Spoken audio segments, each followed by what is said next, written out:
যারা আমরা নামকা হস্তে মুসলমান, যারা গরু খেয়ে আমরা মুসলমান হয়েছি, আমরা কি বলতেছি যে মন্দিরের ছবি কি দেওয়াতে কি হয়েছে, তে এটা তো সার্বভৌমত্ব রাষ্ট্র, হিন্দুরাও বসবাস করে, তো ওদের। আসসালামু আলাইকুম।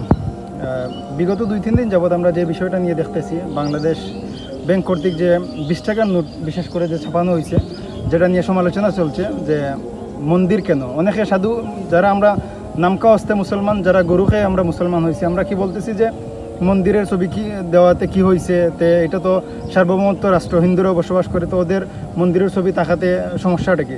সমস্যাটা হচ্ছে আপনার আমার মস্তিষ্কে। আপনার মস্তিষ্ক ঠিক নাই, যার বৈধ নয় সমস্যা। আপনি হয়তো দেখে থাকবেন পুরাতন যে 20 টাকার নোটটা, এই 20 টাকার নোটে কিন্তু আগের কি নোটে ছিল, 60 গম্বুজ মসজিদ ছিল। এই মসজিদ হটিয়ে মসজিদ সরিয়ে দেওয়া হয়েছে কান্তজির মন্দির। আমাদের বাধাটা হচ্ছে তাওহীদি জনতা, যারা আমরা এই আবেগ, আমাদের বেশি আবেগ, যারা আপনারা মনে করেন যে আমরা বেশি আবেগী মুসলমান, যে মন্দিরের ছবি দেওয়াতে কী হয়েছে, আমাদের আবেগটা এই জায়গায়। যদি এই 20 টাকার নোটে মসজিদের ছবি না হটিয়ে মন্দিরের ছবি দেওয়া না হতো, আমরা বাধা করতাম না। 50 টাকার নোটে কোনো মসজিদ মন্দির ছিল না, ওইখানে যদি দিতেন আমরা বাধা করতাম না। কিন্তু আমাদের দুঃখ লাগছে এই জায়গায়, আপনারা মসজিদের ছবি সরিয়ে আপনারা মন্দিরের ছবি দিচ্ছেন, আর আমরা বাধা দিলে, আমরা আবেগ জানলে আপনারা বলতেছেন আমরা উগ্র মুসলমান বা তাওহীদি মুসলমান, এইটা সেইটা।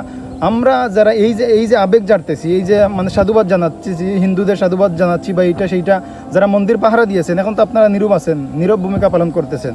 আমাদের বাধাটা এই জায়গায়। যদি মসজিদের ছবি থাকতো না, 20 টাকার নোটে আপনি ওনাকে সরিয়ে মন্দিরের ছবি দিতে আমাদের কোনো বাধা ছিল না। 50 টাকার নোটে তো কোনো ছবি নাই, মসজিদের ছবি নাই, মন্দিরের ছবি নাই, আপনারা ওই জায়গায় দিতে পারতেন। কিন্তু আমাদের কলিজা আঘাত লাগছে, ঐতিহ্যবাহী একটা মসজিদের ছবি ছিল, সেই ছবিটা সরিয়ে আপনারা মন্দিরের ছবি দিচ্ছেন। অনতিবিলম্বে এইটার কোনো উত্তম পন্থা অবলম্বন করবেন, না হলে আমরা যারা আছি, আমরা এই 20 টাকার নোটকে বয়কট করবো ইনশাআল্লাহ।